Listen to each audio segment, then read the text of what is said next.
Hey everyone, and welcome to Chef AJ Live. I'm your host, Chef AJ, and this is where I introduce you to amazing people like you who are doing great things in the world that I think you should know about. Well, today is the second Wednesday of the month, which means it's time for plant-based cardiologist Dr. Baxter Montgomery, and today he'll be talking about things like detox and heart failure and answering your questions. Please welcome him back to the show. How are things in Houston? Oh, things are great. A little cloudy, but it's warming up here, so it's kind of nice out. Nice. So, what's it like being in Houston? I can't imagine that there's a lot of vegans in Texas. There are a good number of vegan restaurants here, so there must be a pretty good demand because a fair number of vegan restaurants here in Houston, and it's a very diverse city. It's the most diverse city in the U.S. People don't know that. They think that we're just a bunch of cowboys down here. You do find people riding horses and things, but no, it's a pretty diverse city and got plant-based eaters and animal-based eaters alike. Well, speaking of vegan restaurants, you kind of own one, don't you? Yes, we do. Garden Kitchen Food. So if you're in Houston, come to 10480 South Main Street, or just Google Garden Kitchen Foods. You'll find us and come and check it out. Well, that's pretty cool that like you have a medical practice, you got a gym there, you got a restaurant. It's almost like you don't have to go home. Well, pretty much. I mean, we try to accommodate all aspects of healthy living for our patients, especially those who fly in from out of state. Provide a program where they can come and take advantage of everything all at once. Because integrating these things is important from a medical standpoint. Because oftentimes you have people who are very, very sick, and to just send them to the gym is not really practical. To send them to a nutritionist isn't always practical because oftentimes they're on a lot of medication. So it's ideal to have them in a situation where all of these things are integrated. So we're taking care of the clinical stuff and weaning the medications and monitoring them. And as they get better, we have the trainers working with them, initially walking and stretching and lunging, then jumping jacks, jogging, whatever, while we're weaning medications, letting nutrition take its place, and so on and so forth. So it all has to happen, synergistically. You talk about you said integrating things. That's why you call it integrative medicine, I believe. That's correct. That's exactly right. And many people, someone who's relatively healthy, they can go out and walk and jog, change their diet, so they're okay. They may be on some medications, they can make changes, but there are a lot of people who are so critically ill on lots of insulin and diuretics, and so they make one change in the medication, then they become unstable, or if they change their diet, the blood pressure may drop, the blood sugar may drop. So you have to have all these things under, one, roof, if you will, and it benefits a lot of people. Now, you don't have to be that sick to come to our center. People come just for the benefits of having, getting accelerated, wellness and treatment and turning the condition around in, days to weeks. But, we cover all spectrum. Well, it's interesting that you call it Montgomery Wellness Center, not Sickness Center. You call it, that's the name of your practice. That's right, Montgomery Heart and Wellness. That's the purpose. I mean, medicine is the allopathic medicine focuses on sick care, and by and large, it's really designed just to put people on the right medications, on the right surgical procedures, and then send them home. But it doesn't really focus on getting the person totally well. It's good for like emergency situations, resuscitating someone. Yeah, that's great, but we don't work past that often, which is unfortunate. Yep. So if somebody's in heart failure, they've probably had heart disease for a long time, right? Yeah, frequently they do, and even before they have the formal diagnosis of heart failure, the process, the underlying biochemical process is building up. And so I'm going to share some slides with you and go through some aspects of this because there are a few complexities I want to share with your audience about, heart failure in general, but this could be applied to diseases. Tonight on my show, I'll be talking about hypertension, and some of these same mechanisms play in the essential hypertension. So essentially what you have is congestive heart failure as one disease state, but you can also have the same mechanisms happening in other disease states. So if you want to look at detox and want to look at the basic aspects of this intervention, first of all, we'll talk about heart failure, the systolic and diastolic heart failure. And these are just terms that we use for the purpose of being able to communicate with each other. Essentially, diastolic heart failure is a heart that's stiff, so the pumping function is thought to be normal, or the ejection fraction, but systolic heart failure, you may have a stiff and weak heart. So the ejection fraction is low and the heart doesn't relax normally. Um, Basically, you want to remove inflammatory foods. And I also have some slides that show why. And if you do this in an absolute sense, then you can start to get rapid recovery. So we use a minimally processed plant-based diet, raw fruits and vegetables. You want to do this at least twice a year once you've recovered. And there are various approaches to this, and it depends on how sick the person is. We will oftentimes add some targeted macronutrients. We have superfoods like blue-green algae. We'll use grasses. And, in advanced case, we use ozone. But if you look at what happens at the cellular level, frequently you start to get imbalances in micronutrients. So the minerals and vitamins inside the cells become imbalanced.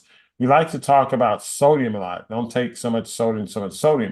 But oftentimes you have other things like copper is deficient and other vitamins. And so the mineral and vitamin deficiency is much more complex than just sodium, even though we just only talk about low sodium. And when you have these imbalances at the cellular level, then you start to form what's called free radicals. These are toxic molecules that fly around and cause damage. Lipid peroxidase, you decrease antioxidants, so you're not able to stabilize these reactive oxygen species. And so lots of things happen. You have increased oxidative stress, which is, think of that as a toxic waste bin. Your body's cells and bloodstream becomes filled with toxic chemicals, and inflammation is like a biochemical fire. So this process is undergirding your biological system. At the other level, you have a disrupted microbiome, and then you form a leaky gut. Then toxic chemicals gets across the gut inside the bloodstream, and it further increased toxic waste, so oxidative stress, and further stimulates this biochemical fire we talk about as inflammation. And this slide just meant to show you that there's a complex interplay in these biochemical processes and things like vascular structure, cardiac output, and vascular resistance, and the other enzymes and hormone systems that are affected by this. And so it's a very, very complex cascade of events. So the microbiome is disrupted. Now, this slide talks about increased dietary salt, but it'd be better face to talk about increased toxic food consumption. Salts is not the only toxin that we bring in. So oftentimes individual will be eating, well, all my foods are low salt, but then you look at the low salt package and it has, preservatives and dyes and other chemicals. It's overly processed. And so that contributes to heart failure and other chronic illnesses as much, perhaps more so. And so really you have these issues here, and that's what you're dealing with primarily when you're dealing with an increased toxic situation. The complexities at the organ level. So the heart doesn't function in isolation. So when you have that, increased amount of toxins, inflammation, reactive oxygen species, the body tries to adapt. So you have the adrenal gland, which is secreting aldosterone. You have the kidneys, decreased sodium excretion. It's producing more renin, which is causing angiotensin II production, which causes the blood pressure to go up. The lungs contribute to that production. So you have vasoconstrictions, puts more resistance on the heart, and the heart weakens further. And so there's a cascade of things that are happening. And when we try to use medications, we may have a drug that works here. We may have a drug that works here. We may have a drug that works here. But neither drug is going to work at the systemic level and put all of these things under control. So if I give a drug that works only here, it may throw something else off balance. And so that's why you have problems with the drugs. They can work. If I give a vasodilator, it may work temporarily, but over time, it may be undercut by some other mechanism because you're not cutting off the source of it, which is the input of toxins to start with. So why smoothies? Somebody with heart failure, people say, well, you got all the sugars and this, that, and the other. The thing I can say from the experience we've had using cold pressed juices and raw smoothies is not the same as processed juices. People get them confused. If you drink a processed juice that's been pasteurized or it's come from pasteurized sources of products, maybe you put a pasteurized soy milk in it, whatever the case is, then you're dealing with something that's biochemically altered in a way. If you have a cold pressed juice, you extract the juice from, say, a fruit or a vegetable. Yes, the fiber is left behind, but what happens is that you have the molecules in the liquid juice that's intact because it hasn't been biochemically and structurally altered in the same way it is when you pasteurize that juice. And so it's a different molecular composition. The advantage of that is that it takes away the work of digestion. So your body, your teeth, or whatever, some people have poor dentition, some people's microvilli is disrupted, your microbiome may be disrupted. So you don't have the machinery to break through the fibrous material. So especially you're acutely ill, the swelling. So then when you extract the liquid juice, pre-break down the fibers, remove the fibers, then you get the nutrients, the enzymes, the protein, etc., from the juices, and then it absorbs very easily with little work. So we use very quality ingredients in our smoothies. We'll try to use a plant-derived water source, whether it's a fresh coconut water, or you can get a cucumber and juice the cucumber as a water source. Then you'll blend in spinach, kale. We may add a blue-green algae, a barley grass, and then you can add a fruit of your liking to help with the taste. Again, these are frozen fruits and preferably organic. And then there's a protocol we use. We talked about it before, anywhere from 1 to 2 weeks with the smoothies, then you transition in raw solid foods. You may go longer, you go up to 30 days with the smoothies, or even longer in some cases, or cold pressed juices. And then after 30 days, you have options, and it all depends on how sick the person is. You can start with steamed veggies after 30 days. You may start with steamed veggies after 45 or 60 days. If the person regresses after starting with cooked foods, then you may go back to all raw. So why is it with heart failure? It's important because, as I mentioned before, there's poor gastric absorption. Heart failure patients have bowel edema, so they may not absorb their food. They don't oftentimes they don't absorb their medication very well. The diuretics are not as effective. We have to give them intravenous diuretics because once they get congested, you have bowel edema. You have decreased perfusion to the GI tract, so the blood flow to the GI tract is decreased because overall circulation of blood is decreased, and the body's going to shunt blood to important organs when you have a decrease in circulation. They can have partially damaged microvilli. As I mentioned before, the microbiome can be damaged, and so that's affected. And so your ability to break down nutrients is compromised heavily. Your ability to absorb nutrients is compromised heavily. So that's why a cold pressed juice or smoothie being pre-broken down is more easily absorbed, and you're better hydrated. The nutrient-rich pre-digested raw nutrients have the benefit of being more easily absorbed. It's better for intracellular hydration, which is very, very important. It actually can feed the microbiome to help repair the microbiome and help repair the GI tract. And there's less metabolic demand on digestion. Again, the heart is weak, circulation is low. The body's going to shunt cardiac output of flow to the brain, to the heart itself, maybe to the liver, but it depends on how much circulation you have. There's not enough to go around. So you can't afford to be eating these solid meals You want to get something in the body that where it's going to be nourishing, hydrating, and less work, or I should say the least amount of work of absorption and digestion and breaking it down. So we went through this. It's a little bit redundancy in my slides here. So here's a patient I want to discuss briefly before we finish.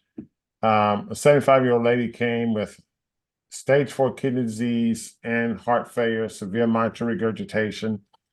And she came into the detox regimen with us for 4 weeks. She wanted to get better, and she was short of breath very easily. And what happened was, she just wanted to get better. So after 4 weeks of the smoothie feast, raw detox, her shortness of breath subsided, and she was able to walk. And some of the key parameters that changed was that her inflammation went down. This is really important because inflammation is one of the key parameters that's driving this. And when you remove the toxic foods, you add the raw foods, you get a very significant reduction in inflammation. And this happened in just 4 weeks. There's almost 100% reduction. And as a result of that, her kidney function, her GFR went from 17. This is very close to her needing dialysis, up to 30. That's, over 72% improvement. And ejection fraction improved significantly. Again, all based on the fact that we drove down inflammation and drove down oxidative stress. 100% reduction in inflammation, 28.6% improvement in cardiac function, and about 76.5% improvement in her renal function, which is very important. If you have a heart failure patient on dialysis, that complicates things a lot because patients on hemodialysis can go into high output failure. You already have, you're stressing a heart that's weak, so it can make things very complicated. But her overall well-being improvement was immeasurable. She had improved functional status, improved mobility. She was on fewer medication, had more freedom. And she had an increased sense of confidence, self-confidence that, hey, I can do this. I can improve my overall health and well-being. So these are the key things that we think can be beneficial from the standpoint of detox. And it's very simple to do. It's something that individuals can do on their own. Ideally, you want to have the supervision of a physician if you're very sick with a lot of medications. But for the most part, you can at least get started and start to realize some benefits. So hopefully that's a good start, and that'll trigger a few questions for your audience. Nice. Thank you. Let me put myself back here. Very cool. Yeah, well, there are some questions. I can't promise they're exactly on topic, but I'm going to ask them anyway. And the first one is from Christine, who's watching live. What juices do you recommend? It's great. I like the green ones, so you want to have something with veggies in it. You can start with like a base with cucumbers because it's very hydrating. Of course, beets are very hydrating. Then you get the stalks of Swiss chard, and you get the stalks of some other veggies and juice in there. But things like cucumbers, you can even juice bell peppers. They actually have quite a bit of hydration, and so you mix them. Of course, carrots are good as well. Celery is a good juice that's very hydrating. That can form your base. And then you add your greens to it. And we'll add like a liquid blue green algae to our juices as well. Thank you. And one of the viewers is asking, what do you think about drinking large quantities of unsweetened herbal teas all day? Are you aware that some people, and this is not made up because it happened to a friend of mine and they documented it, some people have gone into liver failure from drinking rooibos tea? Yeah, I'm not aware of that. I guess too much by definition is too much, but we don't restrict people from drinking unsweetened herbal teas. You want to make sure you get the quality tea. I don't know enough details about the liver failure of the rooibos tea to comment on it, but it's an interesting report.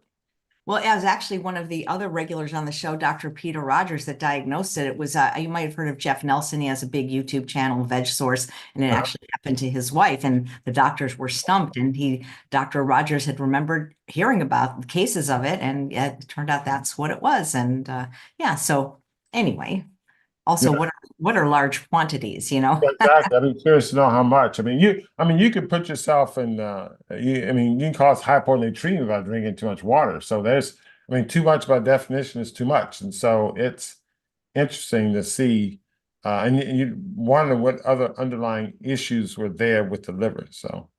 Yep. Karen would like to know if you use infrared sauna therapy with your heart failure patients. Absolutely. We use that. We have two large infrared saunas in our facility, and we use it routinely with our heart failure patients, our hypertensive patients, and patients with other chronic illnesses. Great. Let's see. What do you think about fish omega supplements? Yeah, we use plant-based omega supplements, mostly from algae. We don't use fish omega supplements. There are issues with contamination of the fish, so we just haven't used that. Thank you. Is stage one diastolic dysfunction something that progresses into heart failure? It can. I mean, stage one is early, it's mild. If someone has stage one, if you're doing things to improve the overall lifestyle, then I think you should be fine. But stage one can progress, and diastolic heart failure and left ventricular hypertrophy can progress to systolic heart failure. Thank you. This question is about from Leanne, and she says, I have good blood pressure, 90 over 60 in general, but when I go to the doctor, I get white coat syndrome and it's about 150 over 90, and they think I have hypertension. What can you do in a case like this? It's interesting because, we see this quite often.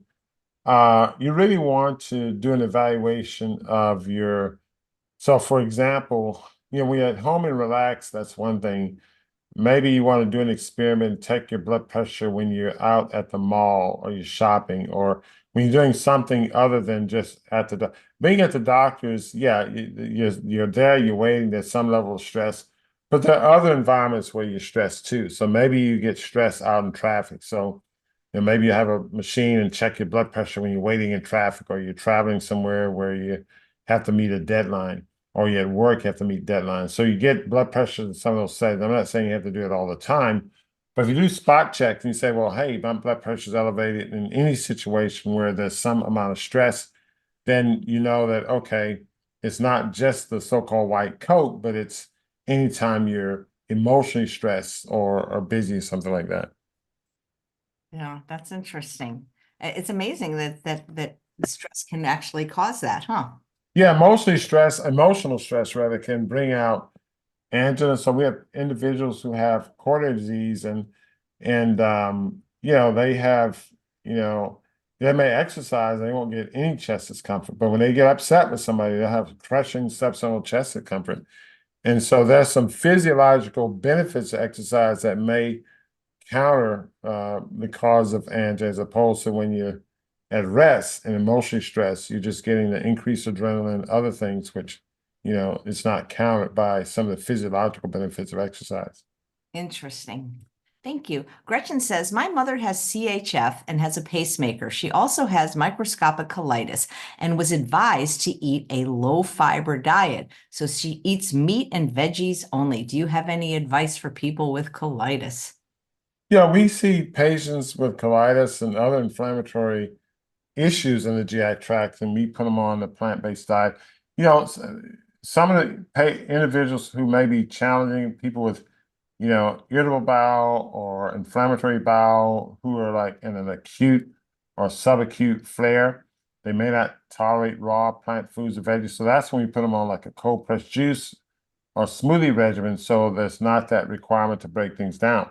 In fact, we've had individuals with inflammatory bowel disease where we'll put them on a cold pressed juice feast to put the fire out, if you will, and then they're able to transition to high fiber foods. Great, thank you. This is from Christine. Have you had a hydronephrosis patient with CHF where you saw the hydronephrosis swelling resolve? Well, it typically depends on the cause. Most people that we see with hydronephrosis have some kind of a obstruction. And so you relieve the obstruction that relieves the hydronephrosis. But the heart failure patients with renal failure, renal dysfunction, with improved perfusion, the renal function will get better. So the answer is yes, they can get better if their heart failure gets better because you're going to perfuse the kidney more. I mean, heart failure, just the word heart failure just sounds like so like serious, like heart failure. Like what could be worse, really?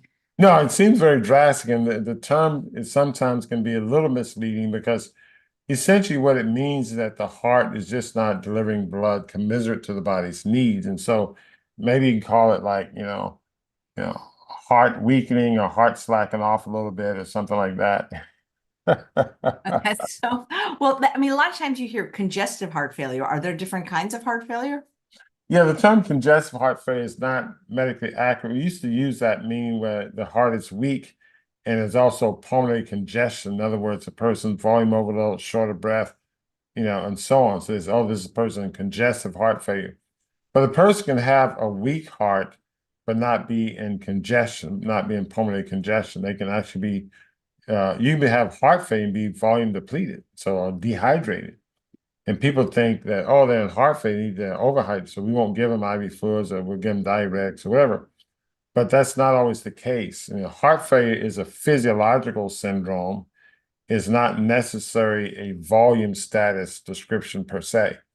So that's one. Two, individuals who go into an acute decompensated heart failure, it's my contention based on the patient we see, a big part of that is due to a systemic inflammatory trigger that causes blood vessels to leak and various other things to happen in addition to retention of fluid and fluid overload. So the fluid overload may be less severe than other aspects, such as inflammation and leakage of fluid in the third space. So even though you diurese them initially, you may not have to diurese them as aggressively all the time because the acute phase is mostly due to inflammation. So it depends on what the mechanism or the greater mechanism is. Great, thank you. This question is from Nancy. I'm a 71-year-old woman following a whole food plant-based SOS-free diet and in good overall health. I don't take statins or any other drugs. My total cholesterol is 118, LDL 61, APOB 67, and I have a calcium CT score of 0. My lipoprotein A, however, is 164 nmol over big L. Is there anything else I can do for this? And should I be worried about a sudden heart attack? Well, you wouldn't worry about a sudden heart attack. Obviously, you want to continue to do the healthy things you can. And LP-little-a is an atherogenic molecule. It looks molecularly like LDL. It's just like an LDL molecule that has a propensity to form clots. It's possible that your LP-little-a value now represents a lower value than it was at some time before you made these aggressive and wonderful lifestyle changes. So what we do with our patients, we put everything in context. And so, 175, you may have to just bring it down by half. So it's all a matter of a balance. It's not going to be one molecule or one lab abnormality that's going to say throw things together. These processes work together. So I would say continue to live the lifestyle. We recommend our individuals do raw detoxes periodically if there's something that's a little off, because you can always perfect the diet a little bit. Whole food plant-based diet, you have to say, okay, how are you preparing your foods and microwaving or this, that, and the other. So you have to look at a lot of details because certain aspects of what you're consuming, how you're preparing it, et cetera, may play into the less perfection. Now, granted, there's only so much you can do, but if there's certain things that are off, then maybe periodic cleanses with raw food can help make those improvements. Thank you. Victoria says, Dr. Montgomery, my recent lab work showed cholesterol up from 117 to 133, LDL up from 69 to 58. Not huge increments, but after eating vegetarian for years to no eggs, dairy, oil, or sugar, and minimal salt for the past 4 years, I guess I expected to see it either stay the same or get lower. I don't know what else I could do besides eating a variety of vegetables, beans, whole grains, tofu, and fruit, and not eating any packaged and junk food. I was put on a statin drug after an aortic dissection 12 years ago. My doctor will not take me off it. I switched from eating vegetarian to plant-based in hopes of not having to take it anymore, and I'd appreciate any of your suggestions. Well, first of all, 117 to 130, those are just fluctuations. I mean, there are a lot of things that can explain that change. That's number one. I really wouldn't fuss over those numbers. Granted, there are a lot of things that influence cholesterol. For instance, the cholesterol is used for nerve tissue repair if there's injury, inflammation, so that your body may be repairing certain things. Used for vitamin D. Maybe your vitamin D is low, or you don't have adequate sunshine exposure. So there are a lot of different factors that will have an impact on your body's need to produce cholesterol, because there may be a deficiency in other places in other biochemical processes. So you may want to look just beyond the cholesterol and say, okay, whatever else is off is, my thyroid, adrenal axis is off, such that there's some biochemical reaction that's thrown off. So you really want to look at these things. Vitamin D is the first obvious place to look, but there are other areas you want to evaluate, because the body's producing cholesterol not in isolation, but it's doing it because there's a need for it oftentimes. Nice. Thank you. Let me go back to the chat and see if there's any other questions. Always try to put 4 questions. Oh, okay. Kim says, should you not microwave your food? I'm not a fan of microwaving food. I mean, it's not, I think it's just warming food. Whenever you heat food, you're going to change it biochemically. And I think microwaving does it in a way that's probably worse than steaming or boiling. And there's not a lot of data on it that I'm aware of. There's some data I've seen back in '89 that suggests that it's bad, but I just tell my patients to avoid it. Thank you. And let's see. May says, how important are saunas? Do you think that an infrared sauna is better than a traditional sauna? I'm not aware of any data comparing the two. A lot of the gurus, and you hear some online, who they have a preference for the traditional sauna. You go on, you build the fire and the steam and all that stuff. There's data on both, and the data has been positive using either dry infrared sauna or traditional sauna. So I suspect both are good, because data suggests that they're both good. Which is better, I'm not sure. The traditional saunas, you can get them hotter, but you can get the infrareds up pretty, high too, up to 160, 170, let it sit for long enough. And we've just had very good results with the infrared sauna, and so we've been satisfied with that. But I'm not aware of any head-to-head comparisons. Great, thank you. Zuli says, for some time, I get sharp pains on my heart, and nothing was found after a cardiogram was done. Why does this happen? What can I do? I continue to get UTIs despite the hygiene methods I used. What can I do? Yeah, frequent UTIs, you want to, of course, look at your immune system, your vitamin D, those things. Also, make sure there are no structural abnormalities in the kidney, the bladder, etc.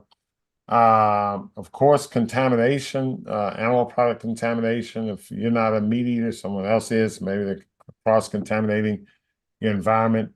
But I would look at the immune system and also the anatomy of your genital urinary tract, and make sure there are no issues, abscesses, or mechanical or structural abnormalities that predispose to urinary tract infections.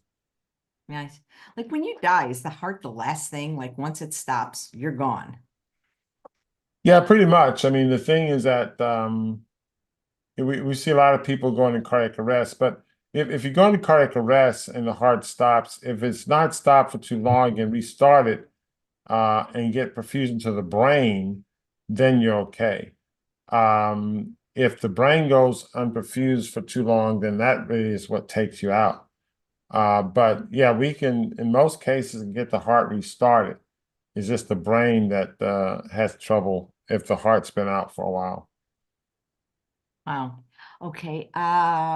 Let's see. Latif says, may I ask for guidance on an accelerated heart rate caused apparently by hyperthyroidism? Yeah, the hyperthyroidism is an issue. So you want to say, what's the cause of hyperthyroidism? Is there an underlying inflammatory condition? When we see patients with hyperthyroidism, we look at other organs. Is there an autoimmune process that's attacking the thyroid? And frequently that's the case. Obviously, you want to get the hyperthyroidism under control. Doctors will prescribe a drug called methimazole, but you want to reduce inflammation. So what we'll do is we put them on a detox. We may give liposomal curcumin. We may get serrapeptase, things that will reduce inflammation and get put that biochemical fire out so that the thyroid can have a chance to normalize. Nice. Do you have juice every day? I wouldn't say every day, but probably most days I'll have a cold pressed juice or smoothie or something like that.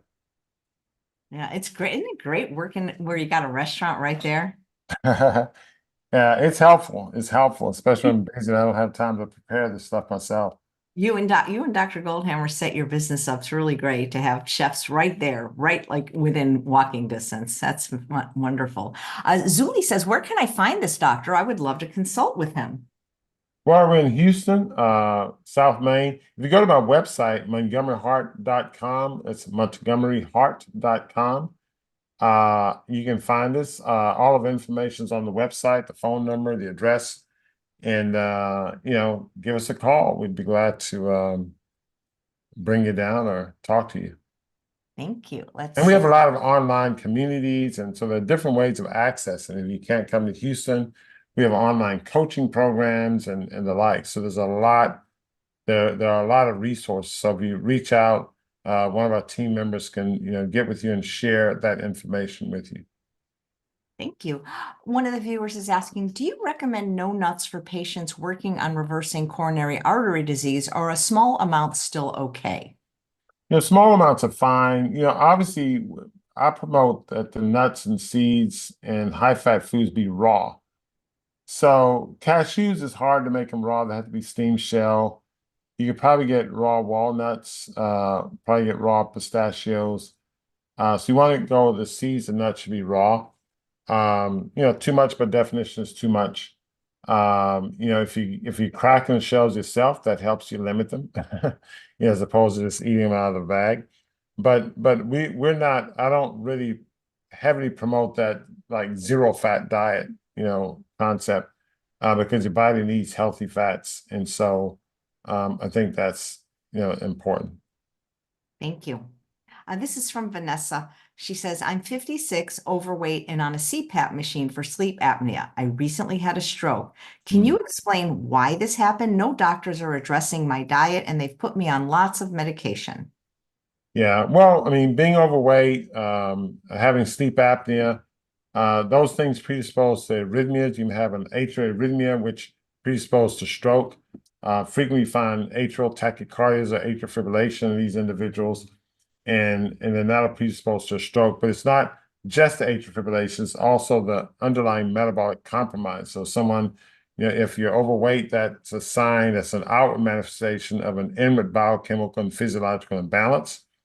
So a biochemical physiological imbalance can manifest as not only increased weight, can manifest as sleep apnea, can manifest as elevated blood pressure, can manifest as atrial fibrillation, etc.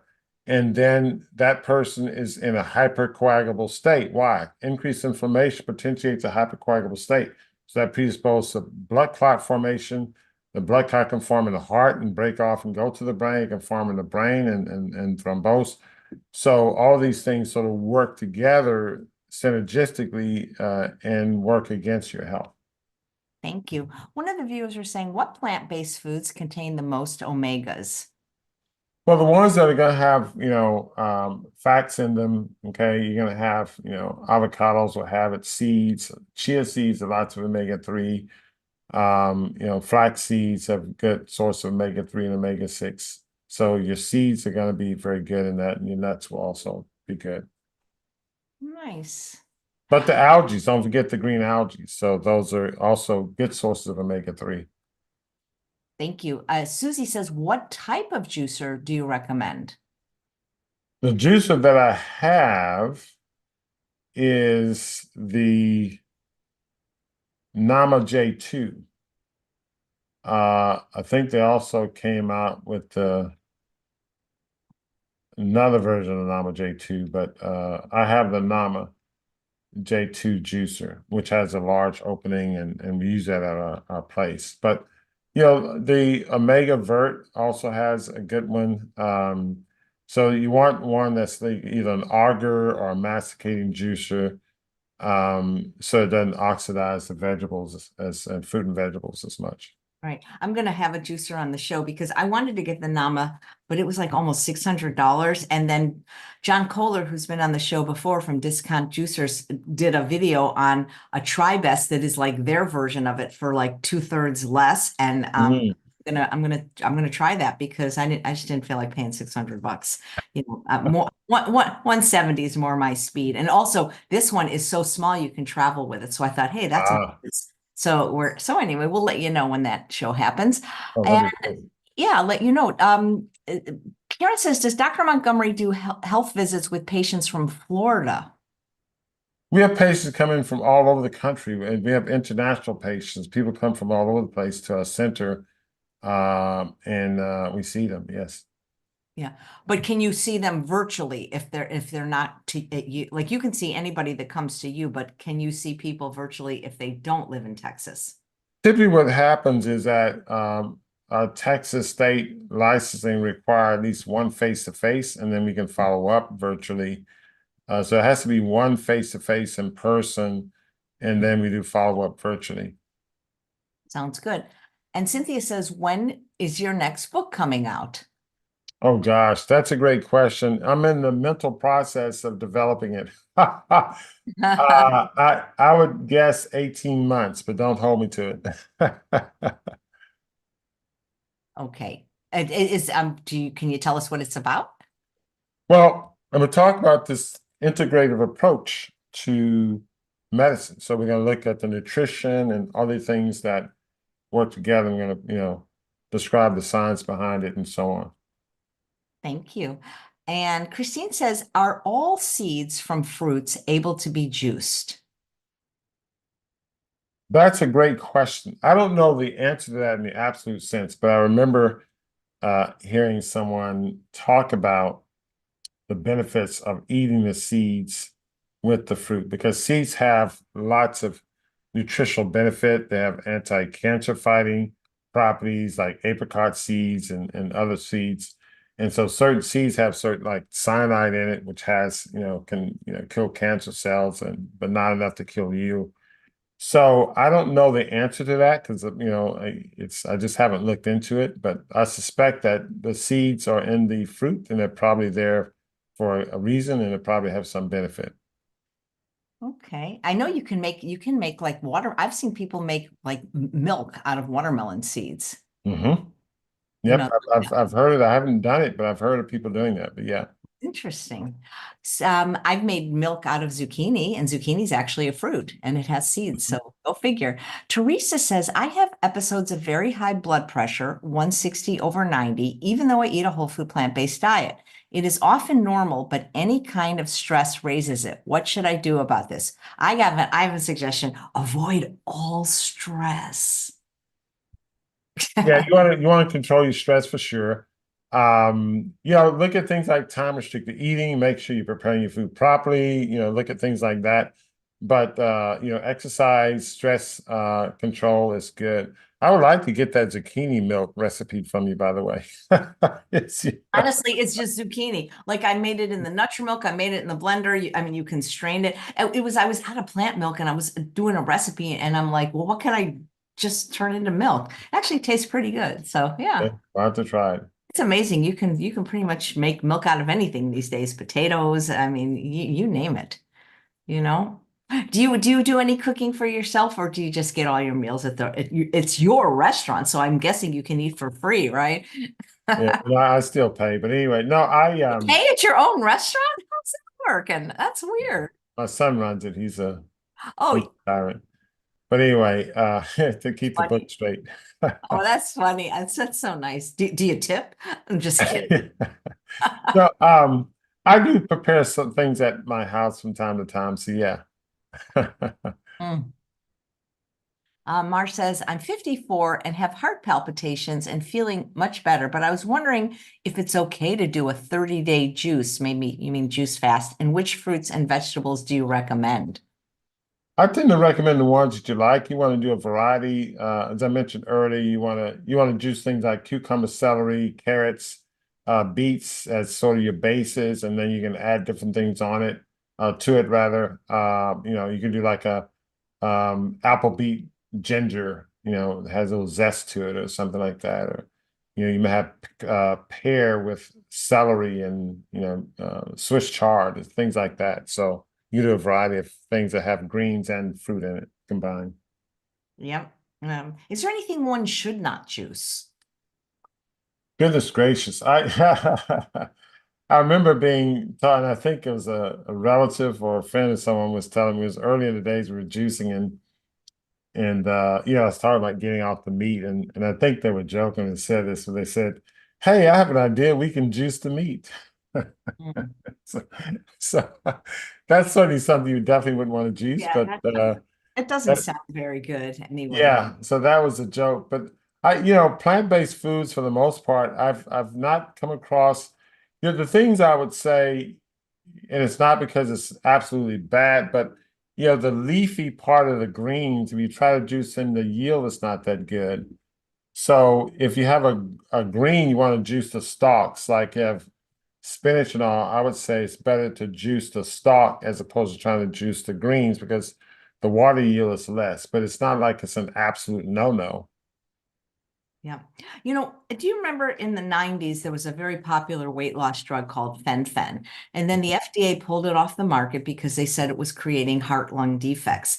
Do you anticipate that one day they'll find something that affects the heart with all these weight loss drugs now, like Ozempic, that maybe they're not seeing right now? Yeah, I don't know about the heart, but we're already seeing problems with the GI tract because people are going into gastric standstill, even after they've come off the drug. Lots of people nausea and vomiting. So we're seeing problems even now. You certainly could have problems with the brain and the heart. These receptors are on the brain and the heart. So who knows that, there's an ongoing experiment. So, at some point, we may find out, in the not too distant future. Yeah. I'm guessing you don't put your patients on those drugs. No, I try to remove them from those drugs. So I just don't. It's just a tragedy, I think. Yeah, it's going to be interesting to see how this plays out, isn't it? Yeah, it's gonna be interesting. It's gonna be, I don't know, they're gonna they're trying to get kids on it. Of course, they're trying to get it covered by Medicare, so the older people. The unfortunate thing is that when they do the studies, even the pseudoscience of studies they do, it's all controlled by big pharma. They don't study the whole population, but once they find something positive, then they extrapolate it to the world when, kids hadn't been adequately studied and older people hadn't been adequately studied. Thank you. Laura says, do you happen to know any doctors that are familiar with pulmonary stenosis in a 4-year-old and the person lives in Canada and they're very worried about the child?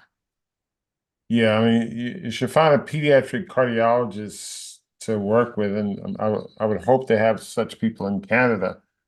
But yeah, pulmonary stenosis, they can be balloon angioplasty, but they need to get a good pediatric cardiologist. If they're willing to go to the United States, would there be a place you'd refer them, like John Hopkins or the Mayo Clinic or something like that? Yeah, any of those places, I mean, University of Texas and Houston, Texas Children's, I mean, they have people that can work with you. Thank you. And Alexa asks, what are the benefits of juicing versus blending? They both are beneficial. I think, and again, I don't have any head-to-head data, so I can't speak definitively, but what my suspicion is that cold press juicing might have an advantage because you're not dealing with the fiber and the bulk. Now, people say, oh, that's a disadvantage. But again, if someone's very, very ill, a heart failure patient, a GI tract is messed up, and they have severe inflammatory bowel disease. I had a patient that had bad cancer and obstructive gastric outflow tract obstruction. I put on a cold pressed juice. There's less bulk, there's less work of digestion, and she got better. The inflammation was turned down. She was hydrated. She gained 6 pounds. She was emaciated. She gained 6 pounds in about 2 weeks. And so I, based on my clinical experience, the cold pressed juices have an advantage in the very sick patients. Now, for healthy people, I mean, someone who's healthy, there's not enough of a differential to know. Okay, so it's only when these, fine differences become prevalent in the sickest of sick patients. Mm. Karen wants to know if you ever use a supplement called nattokinase to prevent clots. Yeah, we use nattokinase quite frequently. I did a show on my YouTube channel. Go to the channel at Montgomery Heart, at Montgomery Heart Wellness on YouTube. And we did a show where the patient had clots in his arms. He came to our center, and he was after taking the well-known immunization, and he had clots up both arms, and we couldn't get IVs in. And so we had to put like a central line, but we started on nattokinase and serrapeptase, and we watched the clot dissolve. And so I show that on the show, so we can demonstrate that. But yes, we use that. That's very cool. Can you juice a potato? Yeah, I've used the sweet potato before. And it's okay that it's raw or a regular potato? I can't remember having juiced a regular potato, but I imagine you can. I mean, it's filled with water, so. So it's okay to eat them raw. Okay. Mhm. They don't sound very good. Well, I'll like them cooked. Well, Dr. Montgomery, thank you so much. It's a pleasure having you on the show as always. Pleasure's all mine. It's always a pleasure. These questions are very, very insightful and challenging. So always look forward to visiting with the audience. Thank you, Dr. Montgomery. I look forward to seeing you back next month. All right, take care. Take care of yourself. And thanks all of you for watching another episode of Chef AJ Live. Come back in an hour. We're going to take you to Rancho La Puerta.